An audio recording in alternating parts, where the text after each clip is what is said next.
Trump has been very quiet. Doesn't that alarm you a little? It's like in Jaws when the shark went out to sea for a little while. It's like, I think it'll be back. I'll be back. There's an old saying, what doesn't kill you makes you stronger. I said it shortly after the election.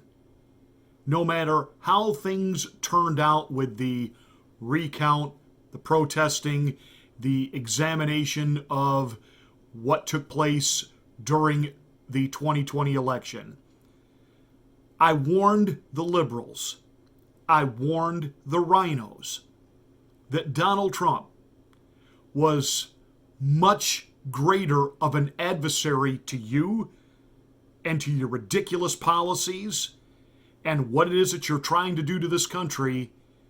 He's a bigger adversary out of office than in. Let the comeback begin.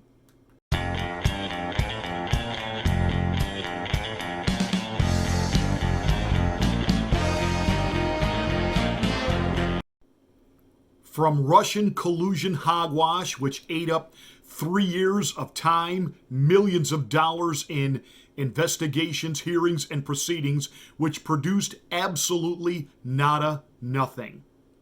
An illegal tapping and spying on of a presidential candidate by the FBI and the intel community. The collusion of Congress, members of Congress, and political campaigns, and the deep state surveillance system was absolutely unprecedented. Anything and everything was fair game in their minds and on the table to take down this evil man. This evil man that they referred to as a racist, despite the fact that he did more for the African American community than any other president in history, next to maybe Abraham Lincoln signing the Emancipation Proclamation. He was the first president to have an openly gay member of his cabinet, despite the fact that this week CNN is falling all over themselves, touting Biden with having the first homosexual cabinet member. Once again, you failed to fact check yourself. This president has been none of the things that he was accused of. We were told he was going to be this rabid, fascist, authoritarian. We never had the type of economic prosperity and unbridled freedom like we had under our 45th president, Donald John Trump. But what we're getting already under Team Biden occupation, we're getting governance by decree. Nothing's being debated in Congress. Nothing is being openly talked about, and we're not trying to find out what it is that the American people want. He is simply sitting there day in and day out and just signing executive orders, hundreds of them. And in so doing, these fiats, these decrees that he is handing out, he is exerting authoritarianism. We're under greater mandates now, and he's going to make sure that we have a national mandate when it comes to things like masks and vaccines. And who's the authoritarian? Who's the fascist? And they're celebrating the deplatforming of not only a former president, but of course, conservatives.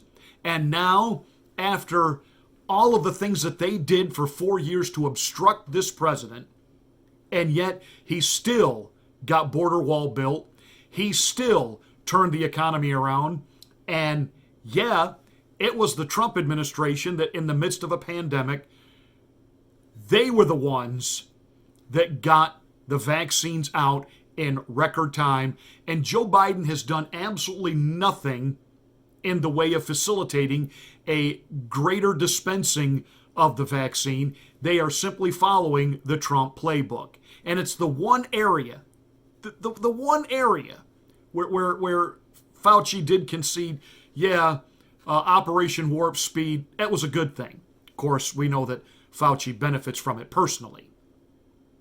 That all said, on January 6th, we heard the president tell people who were there to rally for him, to support him.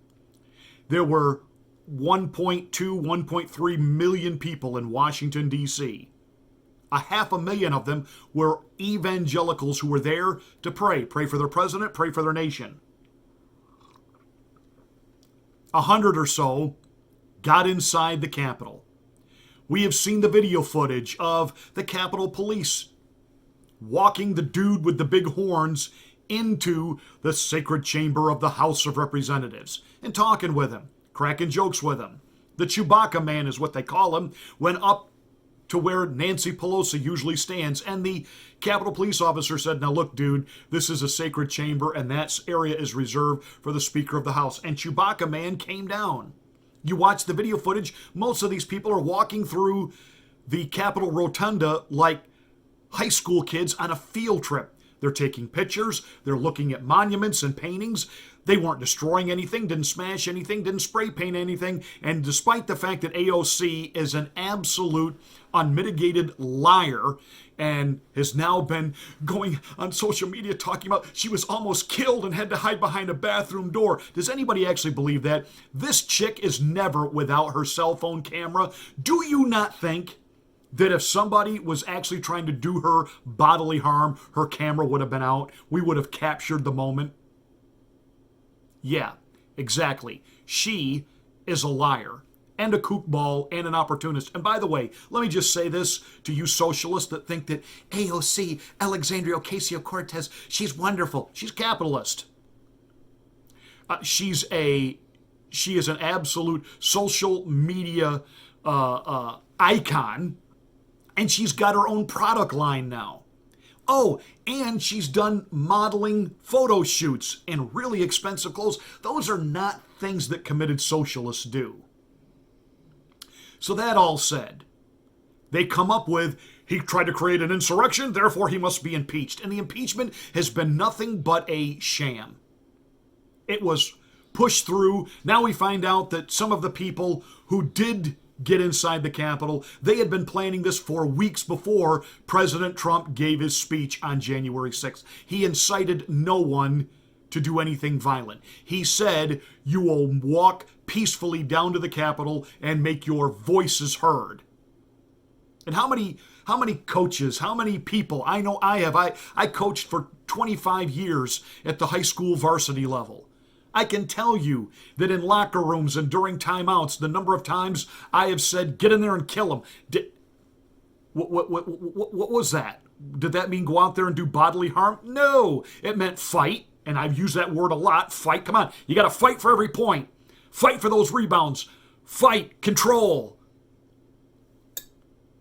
All of those politicians have used that exact same rhetoric. I can make a stronger case that a Maxine Waters did more to incite riots when she said, you get in their faces, these people from the Trump administration. You follow them into stores and restaurants and gas stations, and you create a crowd, and you make sure that they know they're not welcome here. Get out, which she meant get out of the country.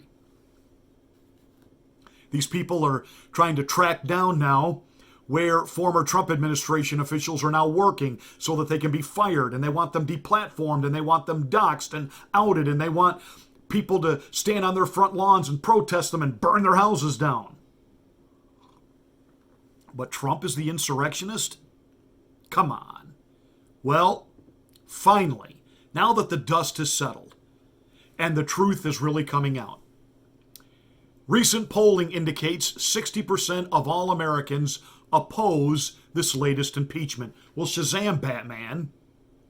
84% of Republicans oppose the impeachment. Why do you think Mitch McConnell flipped like he did? First, he was for the impeachment, and that's why his wife resigned her cabinet position, because he's just a political animal, and he thought the wind was blowing one way and didn't realize he was being lied to. That he's part of that swamp. He believes the propaganda. Now that he realizes, oh, the Republicans really aren't for this, well, now all of a sudden he's not either. It's funny. The Constitution isn't for it either, Mitch. Why don't you go with that? The Chief Justice of the Supreme Court wants nothing to do with this sham impeachment. Why? It's not constitutional. 7 out of the 10 members of the U.S. House of Representatives who were Republican that voted for impeachment, 7 out of 10 of them are already being primaried. Bam, done.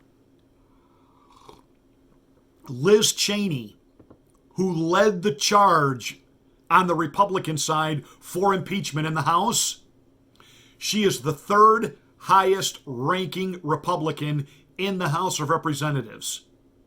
Polls from her own state of Wyoming now reveal only 13% would vote for her reelection. Oh, that's not good. Can you say, Houston, we have a problem?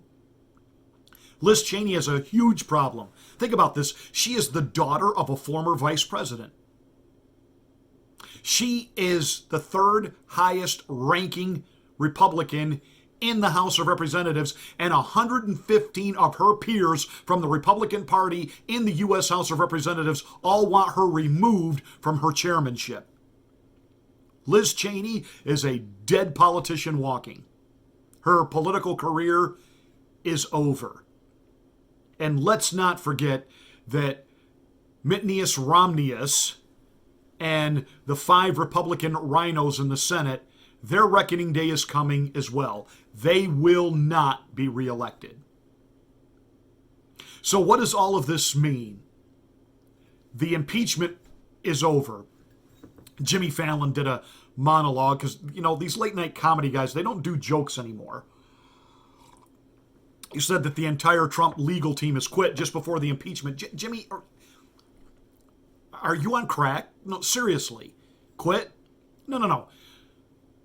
Trump let that legal team go. He's got a new legal team in place because the argument has to be this isn't even a constitutional impeachment. He is a private citizen. And the only reason the Democrats have done this is for several reasons. They don't want him to run again. They want to destroy his legacy. They don't want anybody to ever think anything good about the Trump years. And trust me, before even historians get an opportunity to write what they're going to write, at some point, the American people, as jobs begin to go away, as the economy slows, as gas prices go up, as everything gets harder to do, and all of these mandates never seem to go away, but they seem to quadruple because now they're talking about 2 masks. And by the way, when that happens, I will start the Great Unmask movement. When the American people finally get a good dose of what Biden really is all about, and when they begin to feel the effects of his executive orders, I promise you, they will long for the Trump years. So they're trying to get people to forget what Donald Trump actually accomplished. They want to crush his legacy. They don't want him to have a presidential library. They want to remove his Secret Service detail. And the truth is, they are terrified that this man, whom supposedly there was nothing wrong with the election, they beat him fair and square. Joe Biden got 80 million votes. Really? So why are you trying to destroy this man to the point, if he's this big of a joke and he's this much of a fraud, and the American people are so over him as you say they are, wouldn't you want him to run again just so you could beat him again? Yeah, exactly. Wayne Allen Root has written an interesting article called The Trump Comeback. And he makes 4 points in there. And I have to say that as much as I enjoyed the article, and it's an opinion piece, some of what he's saying, some of us were saying, a couple of days right after the election. And some of you got upset with me. Pastor Marty, you're not holding the faith. Don't you understand? The thing can be reversed. It can be turned around. Again, I will repeat what I said then. I will say it now. I understand what the constitutional process is. I understand what the president was actually entitled to. What I did not believe, and I was proven to be right, was that the right people would do the right things. I did not believe that Mitch McConnell and the Republicans would really get behind the president, get behind this effort, and want to do the right thing. I did not believe that the rhino governor of Georgia who apparently has cut some type of backroom deal down there, I did not believe that he would do the right thing in Georgia. And I was proven right. So now what happens? Well, Wayne Allen Root wrote 4 things that he believes the president ought to do.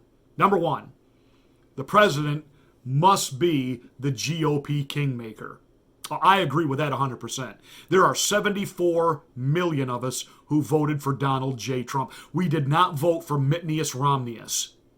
We do not want to go back to status quo. And we are watching. There are some other Republicans now. They see what's going on. Why do you think Marco Rubio is all of a sudden sounding like a conservative?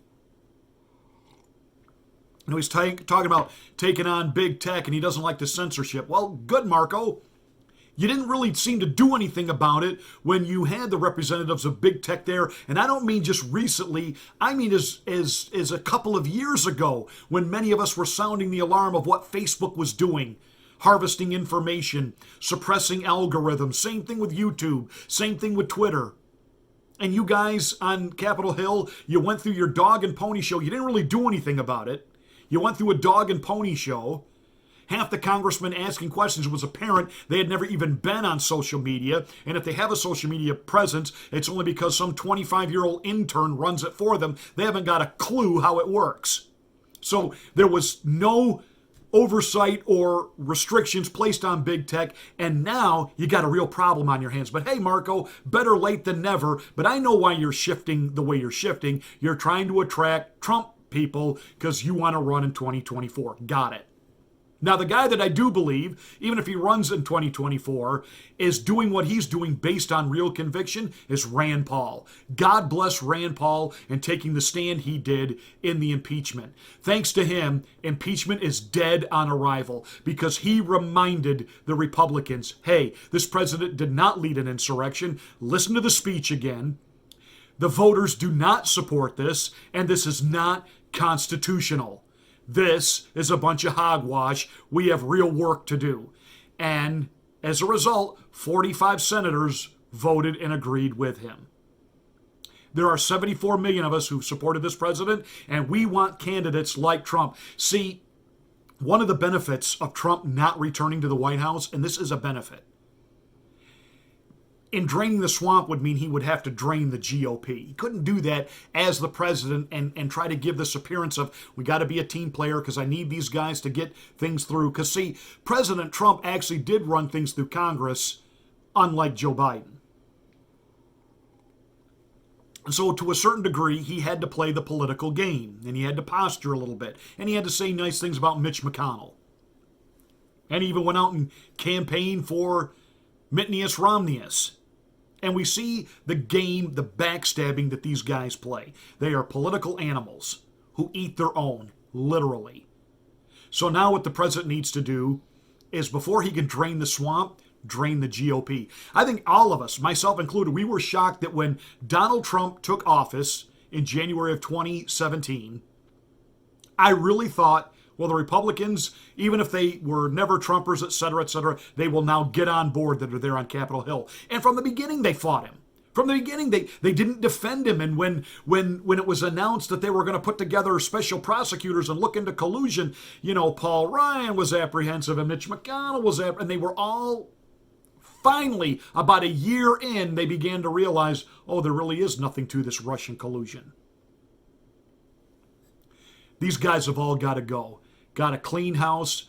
This is where some of you can get involved on the local level and in your areas. If you want to run for office, run. Let's keep Trumpism alive and well. Number 2, Wayne Allen Root went on to say that he needs to work state by state to fix voting laws. Absolutely. And Rand Paul is leading that charge right now. Can you imagine if we deal with just the 6 states from this last election cycle? Republicans are back in business in 2022. And I still say, and I still contend, and you can laugh at me, New York and California are in play based on their governors. That said, he also said, number 3, that Trump needs to raise billions of dollars and create the Trump Media Network. I said that the day after the election.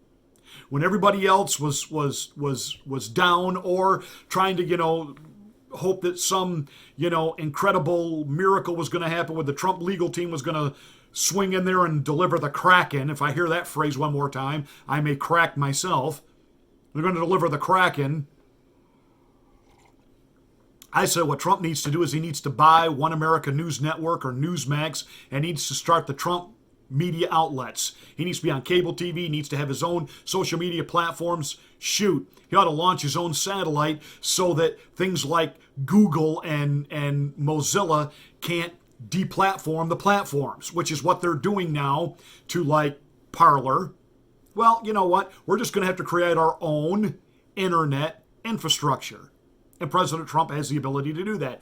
And that gives an unrestricted sounding board and microphone to those who are for America. America First candidates. Populists. And then finally, Alan Root said this, and I hadn't thought of this till he wrote this. Florida loves Trump, and they do. I mean, they have welcomed him with open arms. He said that he ought to find a very Trump-friendly voting district in Florida, and he ought to run for Congress. Oh, that would be epic. Now remember, a congressional seat's only 2 years, so he could conceivably run for a 2022 seat as a congressman, and, if he so chooses, still run for presidential election in 2024.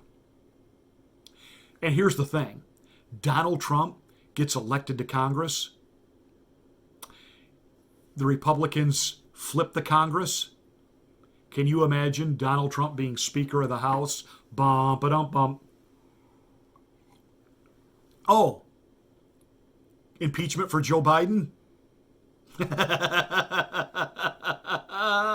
Oh, maybe a special counsel, special task force looking into the business dealings and money of Nancy Pelosi and how it is that she keeps capitalizing on insider trading when she makes laws that benefit things like, well, now the electric car industry. And all of a sudden we find out that she has hundreds of millions of dollars in electric car stocks. Bump-a-dump-bump.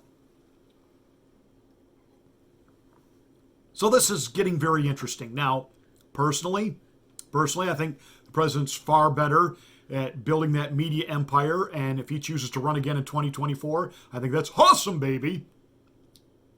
But he does need to keep his presence known. And I do find it interesting that Bill Maher got it. He said, Trump's being awful quiet. That ought to make you awful nervous. Because I got a feeling he'll be back. To which I respond, you think? A goodbye. We love you. We will be back in some form. Hey, that's it for this rant. Thank you so much for watching. Make sure you give us a great big thumbs up and a like. Make sure you smack the bell and click the word all to get notification of my next rant.